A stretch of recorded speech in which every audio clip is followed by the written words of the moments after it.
നടൻ ആസിഫ് അലിയിൽ നിന്ന് ഉപഹാരം സ്വീകരിക്കുന്നതിൽ വിമുഖത കാട്ടിയ സംഗീത സംവിധായകൻ രമേശ് നാരായണന്റെ സമീപനത്തിൽ വ്യാപക പ്രതിഷേധം. ആസിഫ് അലിയിൽ നിന്ന് കൈപ്പറ്റിയ ഉപഹാരം രമേശ് നാരായണൻ ജയരാജിൽ നിന്ന് വീണ്ടും സ്വീകരിച്ചു. MD വാസുദേവൻ നായരുടെ രചനകൾ അടിസ്ഥാനമാക്കിയുള്ള മനോരഥങ്ങൾ എന്ന വെബ് സീരീസിന്റെ ട്രെയിലർ ലോഞ്ചിങ് ചടങ്ങിനിടെയാണ് വിവാദ സംഭവമുണ്ടായത്.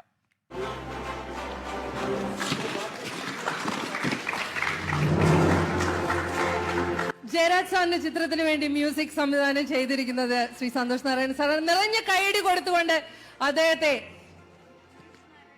ശ്രീ രമേശ് നാരായണൻ സാറിന് ആസിഫ് അലി ഈ ഒരു പുരസ്കാരം നൽകിയിരിക്കുകയാണ്. ജയരാജ് സാറിന്റെ സിനിമയ്ക്ക് സംഗീതം നൽകിയിരിക്കുന്നത് അദ്ദേഹമാണ്. ഒരുപാട് പുരസ്കാരങ്ങൾ മലയാള സിനിമയിലേക്ക് കൊണ്ടുവന്നിട്ടുള്ള ശ്രീ ആസിഫ് അലിയെ അപമാനിക്കുന്നതായി തോന്നിയെങ്കിൽ ക്ഷമ ചോദിക്കുന്നുവെന്ന് രമേശ് നാരായണൻ പറഞ്ഞു. ആസിഫ് അലി വന്നത് പുരസ്കാരം തരാനാണെന്ന് കരുതിയില്ല, ജയരാജും ആ വേദിയിൽ ഉണ്ടാകണമെന്ന് ആഗ്രഹിച്ചുവെന്നും രമേശ് നാരായണൻ പ്രതികരിച്ചു. ഞാൻ ആ സമയത്ത് ചിന്തിച്ചിട്ടില്ല സത്യമായിട്ടും. ഒരാളെ പെർപ്പസ്ലി മുഖത്ത് നോക്കാതിരിക്കുക എന്നുള്ളത് ഇതല്ല. പക്ഷേ ആ ഒരു സിറ്റുവേഷനിൽ സത്യത്തിൽ കുറേ സ്റ്റാർസ് ഉണ്ടല്ലോ അവിടെ. എൻ്റെ അപ്പോൾ ആസിഫ് ഓടി വരുന്നു. പക്ഷേ അതെനിക്ക് മൊമെൻ്റ് തരാനാണ് വരുന്നത് എനിക്ക് മനസ്സിലായിട്ടില്ല. ആ അനൗൺസ്മെൻറ്റ് ബാക്കി പോകുന്നുണ്ടായിരിക്കാം, പക്ഷേ അനൗൺസ്മെൻറ്റ് എനിക്ക് കേൾക്കാൻ പറ്റിയിട്ടില്ല. എൻ്റെ പേരിൽ തെറ്റിദ്ധാരണ വന്നെങ്കിൽ ഐ ആം സോ സോറി. പിന്നെ ആസിഫിന് എനിക്ക് ഏറ്റവും പ്രിയപ്പെട്ടതാണ്, അത് ഞാൻ പറയാം. ആസിഫിൻ്റെ അഭിനയം എനിക്ക് ഏറെ ഇഷ്ടമാണ്.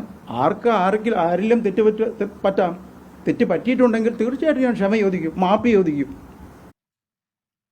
നിതിൻ അംബുജനുണ്ട് കൊച്ചിയിൽ നിന്ന് വിശദാംശങ്ങളുമായി. നിതിൻ, ഇന്നലെ നടന്നൊരു പരിപാടിയാണ്. ഇന്ന് രാവിലെ മുതൽ ഈ ദൃശ്യങ്ങൾ പുറത്തു വന്നത് മുതൽ കടുത്ത വിമർശനം നേരിടുകയാണ്. അങ്ങേയറ്റം ആക്ഷേപിക്കുന്ന തരത്തിലുള്ളൊരു നടപടിയായി പോയി രമേശ് നാരായണന്റെ ഭാഗത്തു നിന്നുണ്ടായെന്ന് വലിയ വിമർശനമുണ്ട്. ആ ദൃശ്യങ്ങൾ തന്നെ ഉണ്ട്. ആസിഫ് അലിയുടെ പേര് വരെ അനൗൺസ് ചെയ്താണ് ആ പുരസ്കാരം നൽകാൻ എത്തുന്നത്. പക്ഷേ തൻ്റെ ഭാഗത്തു നിന്ന് അങ്ങനെ ഒരു ബോധപൂർവമായ അപമാനിക്കൊരു ശ്രമമല്ല എന്ന് അദ്ദേഹം വിശദീകരിക്കുമ്പോഴും ആസിഫിന്റെ ഭാഗത്തു നിന്ന് എന്തെങ്കിലും പ്രതികരണം ഈ ഘട്ടത്തിൽ വരുന്നുണ്ടോ?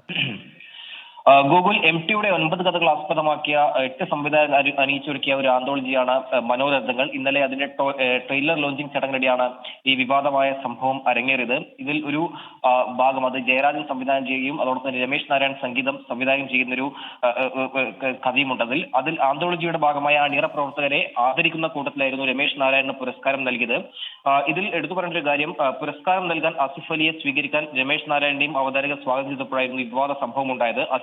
ിൽ നിന്ന് പുരസ്കാരം രമേശ് നാരായൺ സ്വീകരിച്ചെങ്കിലും പിന്നീട് ഈ പുരസ്കാരം ജയരാജിന് കൈമാറി. പിന്നീട് ജയരാജിൽ നിന്നാണ് രമേശ് നാരായൺ ഈ പുരസ്കാരം ഔദ്യോഗികമായി തന്നെ സ്വീകരിക്കുകയും അതോടൊപ്പം തന്നെ സദസ്സിനെ നോക്കി പിന്നീട് ഈ ഒരു പുരസ്കാരം ഏറ്റുവാങ്ങുകയും ചെയ്തത്. ആസിഫ് അലിയിൽ നിന്ന് പുരസ്കാരം ഏറ്റുവാങ്ങുമ്പോൾ രമേശ് നാരായണൻ നിരസം പ്രകടമാക്കിയിരുന്നു. മാത്രമല്ല ഈ ചടങ്ങിൽ തനിക്ക് വേണ്ട പരിഗണന ഉണ്ടായിട്ടില്ല എന്ന ഒരു നിലപാട് തന്നെയാണ് രമേശ് നാരായണന്റെ ഈ ഒരു അതൃപ്തിക്ക് കാരണമായതെന്നാണ് ഇപ്പോൾ അദ്ദേഹം വിശദീകരിച്ചിരിക്കുന്നത്. എന്തായാലും തന്റെ ജീവിതത്തിൽ ആരെയും അപമാനിക്കാൻ ശ്രമിച്ചിട്ടില്ല. ആസിഫ് അലി തനിക്ക് ഏറെ ഇഷ്ടമുള്ള ഒരു നടനാണ്. മാത്രമല്ല ഇതിൽ ഏതെങ്കിലും തരത്തിലുള്ള അപമാനം തോന്നിയിട്ടുണ്ടെങ്കിൽ മാപ്പ് പറയാനും തയ്യാറാണെന്നാണ് ഇപ്പോൾ രമേശ് നാരായൺ ഇപ്പോൾ ഈ മാധ്യമങ്ങളെ കണ്ടുകൊണ്ട് വിശദീകരിച്ചിരിക്കുന്നത്. എന്തായാലും ഈ ഒരു വിഷയത്തിൽ ഇതുവരെ ആസിഫ് അലിയുടെ പ്രതികരണം ഉണ്ടായിട്ടില്ല.